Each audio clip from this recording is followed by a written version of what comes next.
whistler, and I know many things, for I walk by night. I know many strange tales hidden in the hearts of men and women who have stepped into the shadows. Yes, I know the nameless terrors of which they dare not speak. And now, the Whistler's strange story. Ladies' Man.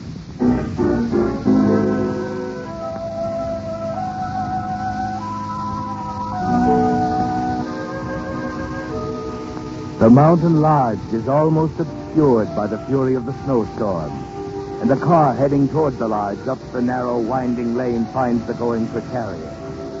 But now, with one last lurching crunch, the driver brings the car to a stop in front of the steps leading to the lodge. Two men alike brace themselves against the wind and snow and hurry up to the door. One man, the doctor, carries a small black bag. The other, a younger man, anxiously leads the way into the house to the quiet bedroom at the back and waits while the doctor examines the figure in the bed. The room is filled with cold and quiet, deathly quiet. After a time, the doctor looks up at the younger man. Well, I'm afraid the friend is gone, Mr. Cole. Oh, no. Yeah, I'm afraid so. I'm sorry. Oh, it can't be, Doctor. I came for you the moment I found him. Oh, if only There now, Mr. Cole. You mustn't blame yourself. Oh, I know, but Your friend must have been very ill for some time before you got here. You say you came as soon as you could. You could do no more than that. Well, I might have come up here yesterday. I thought about it, but the storm, I thought it'd clear up. I had no idea he was ill. I mean, really sick like this. A little cold, that's what he called it when he wrote me. Well, maybe he didn't realize it himself. People don't sometimes. Now, that's peculiar. What, Doctor? His blankets. Here, look at them. They're damp and cold on top. I wonder if the windows, Doctor. I told you, remember? They were all open when I arrived. The snow had blown in over everything. I brushed it off the blankets, but some of it probably melted through. Well, probably. Well, Mr. Cole, I guess there's nothing more I can do. You're probably wanting to make the arrangements in town, I suppose? Oh, yes, Doctor. When I drive you back, I'll take care of all the arrangements.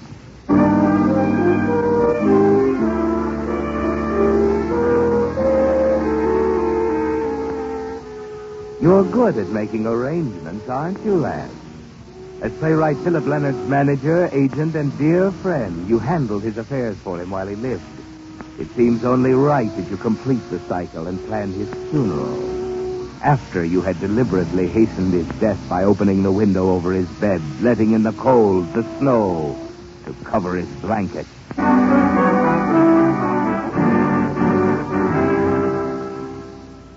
Now, the funeral service is over. You join the mourners who have come to pay their last respects. Stand with them in little groups of 3 and 4. You're not surprised, are you, to find considerably more women than men in evidence? But even in sorrow, the widow, Lydia Leonard, is easily the most attractive. It isn't only the beauty in her face, but her manner and quiet dignity as she accepts the mumbled words of condolence. She even manages a soft, appreciative smile for you, Lance, when you approach her. Well, Lydia, no use trying to say anything. You know how I feel. Yes, of course, Lance. The way you've handled everything has made it a lot easier for me. I wonder if Philip realized how much you thought of him. Oh, I'm sure he did. Look, Lydia, is there anything I can do? Get you away from all these people. I mean, drive you home. Oh, Lance, would you do that?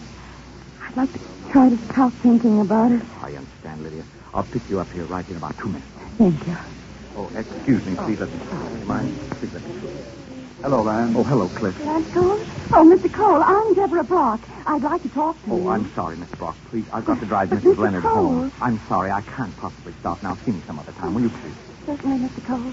Sorry.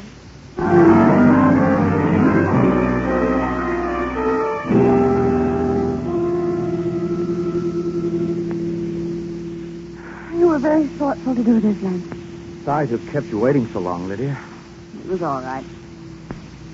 I can't say I enjoyed it, but I should certainly be used to playing a part. It wasn't just another stage role for me, Lance. I did love Philip once. I loved him very much. He loved you, Lydia. I'm sure of it. Are you? Are you really, Lance? You knew him better than anyone. The real Philip, I mean. The ladies' man. Ladies' man. Yes, I guess he did have that reputation. You hadn't seen him for months, had you? No.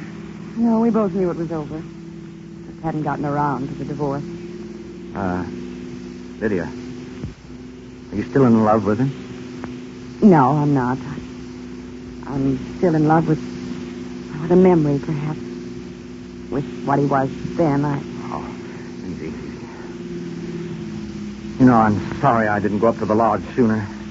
Even one day might have made a difference. Philip was always going up there to the hideaway without telling people. Sometimes it was to write, and sometimes...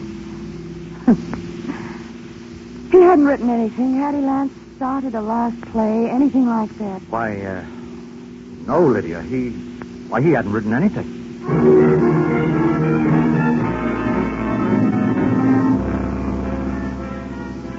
That's what you want them all to think, isn't it, Lance? That Philip Leonard died without writing another play. Your eyes move toward the glove compartment in the car, only a few inches away from Lydia.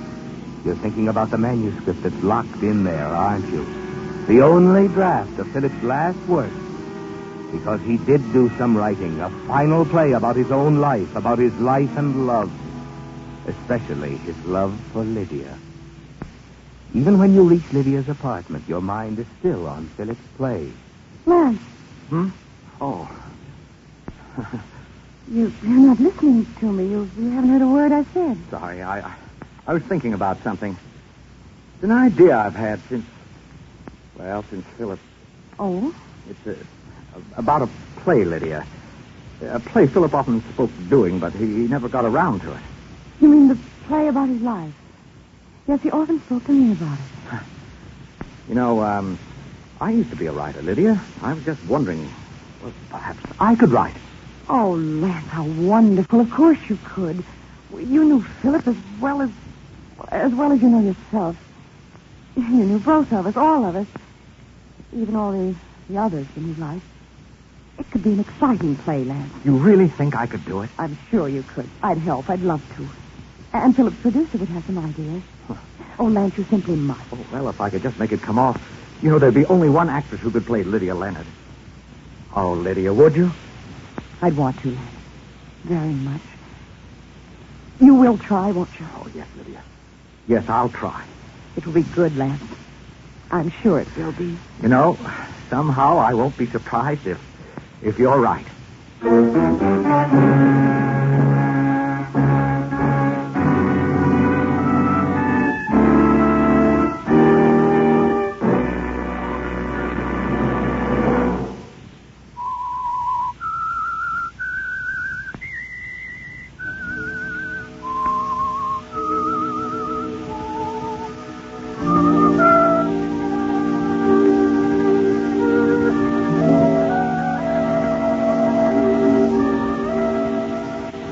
It's exciting, isn't it, Lance, the way everything worked out? From the time you found Philip Leonard alone in his cabin hideaway, dying, did nothing to help him, actually hastened his death.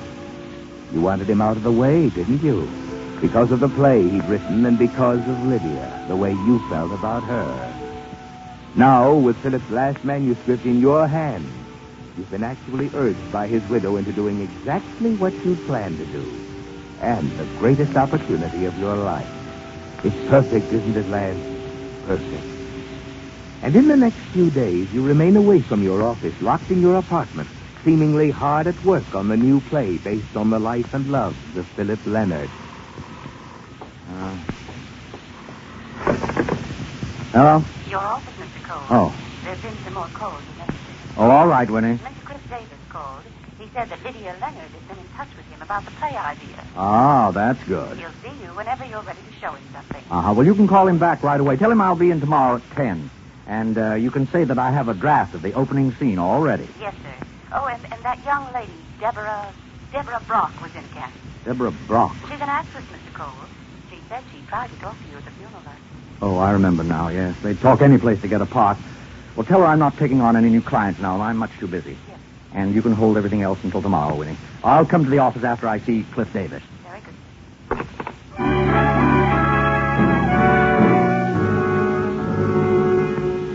It's working perfectly, isn't it, Lance?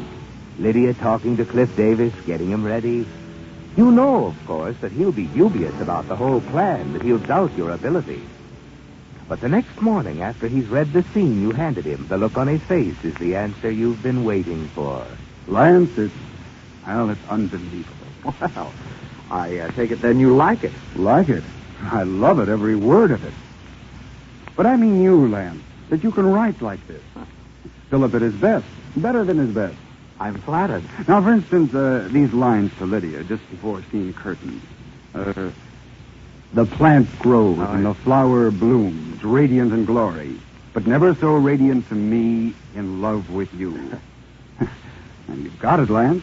The thing they all strive for, heart, the gentle, sure touch. Well, there's more, Cliff. I mean, I've got it all mapped out. There's more to come, and I think it's even better. Keep it up, Lance. It's fine, perfect. Now go on, get back to work. I'm going to call Lydia and tell her what I think. Good. Then if it works out, I mean, if I can keep it up, will you produce it? Produce it? I'll break your back if you even show it to anyone else. Why, it's wonderful.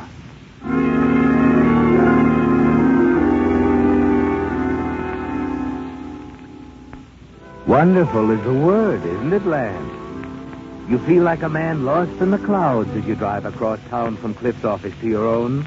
His praise still alive in your mind as you hurry in to be greeted by your secretary. And someone else. Mr. Cole, this young lady... Oh, I'm sorry, Winnie. I can't talk to anyone today. I'm an actress, Mr. Cole. And you An see, actress? Oh, not that. No, Mr. Cole. This isn't Deborah Brock. This is McCrae. Anita McCrae. Oh? However, Miss Brock did call again several times. Well, She's look, so insistent. Winnie, when she calls again, just tell Miss Brock I have nothing to do with casting. Tell her I said to see Cliff Davis. Oh.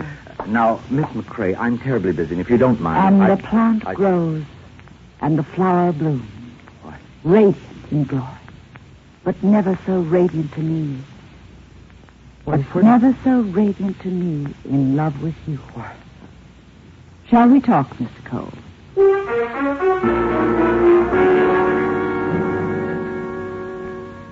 Well, Lance, something's wrong, isn't it? Something's very wrong.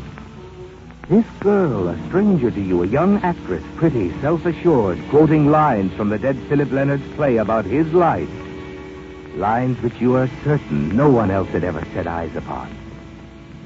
Inside your office, with the door tightly closed, Anita McCrae tells all. Exactly how it happened. And you sit there staring across the desk at her, completely stunned.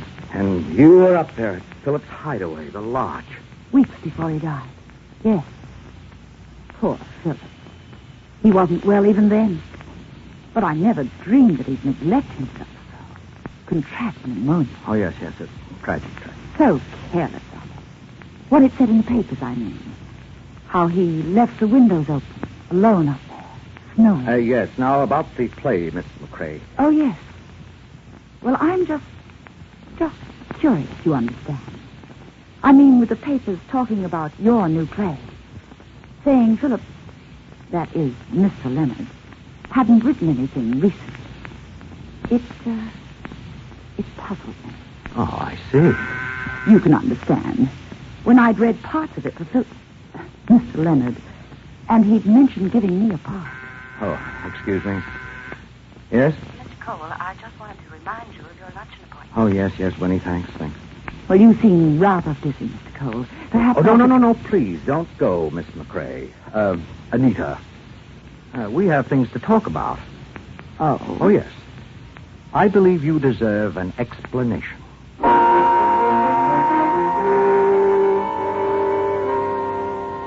An explanation, Lance, yes? Somehow you've got to clear up things for Miss McCrae, make her understand about the play without letting her know you had anything to do with Philip's death. But somehow you sense she isn't going to be easy to handle. And when you've told her your story... Very well, Mr. Cole. Lance, it will be our secret. We'll share it. Just the two of us. However, there's one condition. What's that? Philip promised me the lead, you know. After I'd read the part for him, he insisted I did. The part's already been cast. All the arrangements have been made. Mrs. Leonard is doing it for us. After all, she'll be playing herself. Oh, that's too bad. Well, you'll have to change those plans. I'm going to play the lead, Lance. Or Well, Or what? or I'll expose you. Oh, now, wait a minute. I'll give you a few days to think it over, Lance. I'm sure somehow you'll be able to explain everything to Mrs. Leonard.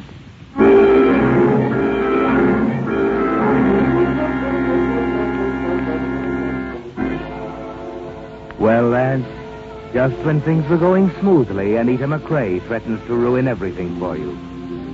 There is a way out, but you dread the thought of asking Lydia to step out of the play. However, you finally decide to drop around to her apartment. Quickly, you tell her what's on your mind. You're joking, Lance. No, I'm not, Lydia. Now, don't you see? No, I don't see. Why, it's ridiculous, utterly ridiculous. Why should I give up the part? Why? It'd be the smartest thing you've ever done, Lydia. Now, believe me, I've thought it over very carefully. You must be out of your mind. I won't do it.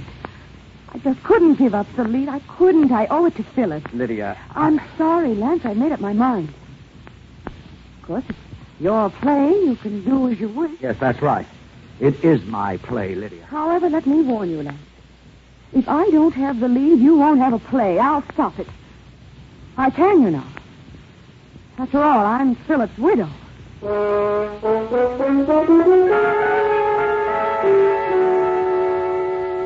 It's no use, Lance. You plead, threaten, finally realize there isn't anything you can say to make Lydia change her mind. Back in the street, you step into your car, drive around for hours, thinking about it. Wondering now what you'll tell Anita McCrae. You've got to find a way to prevent her from exposing you as a fraud, Lance. Yes, you've got to find a way. And then suddenly a thought occurs to you. You telephone Anita, ask her to meet you right away.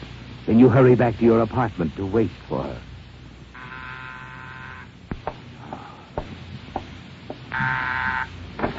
Well, come in, Anita. Come in. Hello, Lance. Sit down. Thank you. Well, you've reached a decision, Lance? Yes. How did dear Lydia take it? Oh, not too well. Once she's made up her mind, she can be quite difficult. Oh, I can be difficult, too. I'm rather stubborn. She won't give up the part. That is too bad. What about me, Lance? You'll be taken care of, Anita. After all, the play's bound to be a hit. It'll make a lot of money. A lot of money. You intend to pay me off, is that it? Well, you have a nice income on a royalty basis. Oh, how nice. And, in the meantime, what happens to my career? Is that so important? Very important. You can't buy me off, Lance. Oh, now, wait a You minute. gave me your answer. I see no reason for staying. What are you going to do? I'm going to Cliff Davis and Mrs. Leonard. I'm going to expose you. All right. All right, so you'll expose me. What then? Oh, it isn't just the play, Lance. You see, I can tell them what went on at the cabin the day Philip died. You? I can tell them who opened the windows to let the wind and snow blow on him. I can tell them who waited until he was dead before he went for the doctor. Look, Anita. You're responsible for Philip's death, and you know it. You stole the play he wrote, too. And when I tell them how he died... You're not going to tell anyone. No, wait. Lance. No, Anita, I can't wait. Wait. You're not going to tell anyone anything, ever.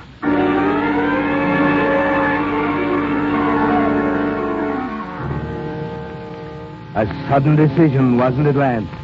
And now Anita is dead. As you stand there, staring down at the still body at your feet, as the terror of the moment leaves you, you tell yourself there was no other way. You had to kill Anita to prevent her from involving you in the death of Philip Leonard. You replace the heavy bronze bookend on the table, light a cigarette with trembling hands, begin to pace the floor of your apartment. You've got to think now. Find a way to dispose of the body.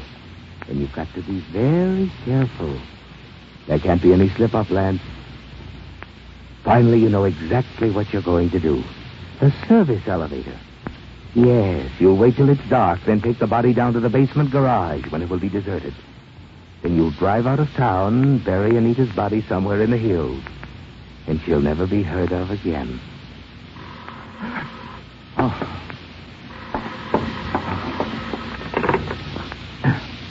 Hello? Winnie, Mr. Cole. Oh. I tried to reach you earlier. Oh, yes. What is it, Winnie? Mr. Davis called this afternoon after you left. He wanted to talk to you right away. Oh? I thought you'd want to call him. Oh, all right, Winnie. All right. Mr. Cole, is something wrong? Wrong? Why, no, of course not. Why? Well, it's just that I've noticed you seemed a little upset the last few days. It's about the play, I suppose. Yes, I have been a little upset. But, everything's all right now, Winnie. Yes, everything's going to work out fine. Just fine.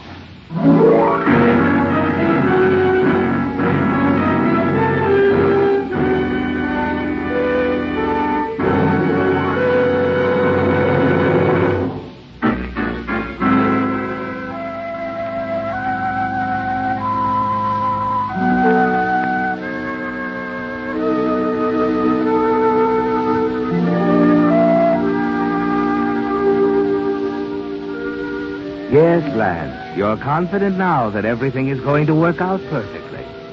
Anita McCrae is dead, and her story of how Philip Leonard died with her. Once you've taken Anita's body out of town and safely buried it, no one will ever connect you with her death. You hurry into the bedroom, search the closet for your old topcoat. You wrap it around Anita, place the body on the Davenport, and then... Frantically, you look for a place to hide Anita's body. Quickly, you place it behind your desk where it will be safe until you dismiss whoever is at the door. Coming? Hello, Lance. Cliff. Mind if we come in? No, wait a minute. I'd like you to meet someone, Lance. This is Miss Brock. Deborah Brock. How do you do, Mr. Cole? Brock. Oh, You should have talked with Miss Brock yesterday yourself, Lance, instead of sending her to see me. He's made some serious accusations. What do you mean? The play, Lance. Your play. Miss Brock says Philip wrote it. Philip? That's not true. It is, Mr. Cole. I know. Philip finished it almost 2 months ago. I read it for him up at the lodge. You? But I Oh, thought... he promised me the lead. Couldn't he promise it to... No, you're all wrong. No use, Lance. That scene you gave me the other day, the one you said you'd just written, Miss Brock hasn't seen it yet. She can quote it, word for word. All right. So I stole the play. There's nothing you can do about it. Nothing except expose you. Now, I'd like the original manuscript, if you please. Where is it? I'll send it to you. I want it now, Lance. Lydia will be happy to know that Philip wrote those lines about her, not you. Over here in your desk? No, don't go over there. Mr. Davis, what is it? What's the matter? You'd better call the police, Miss Brock. No, don't come over here. Just call them. There's something wrapped in a topcoat here behind the desk. I think the police will be interested in seeing it. Operator, get me the police, quickly. Who was she, Lance? Anita McCrae. Did Philip promise Anita the lead, too? You should have known there would be more than one. Philip was always a ladies' man.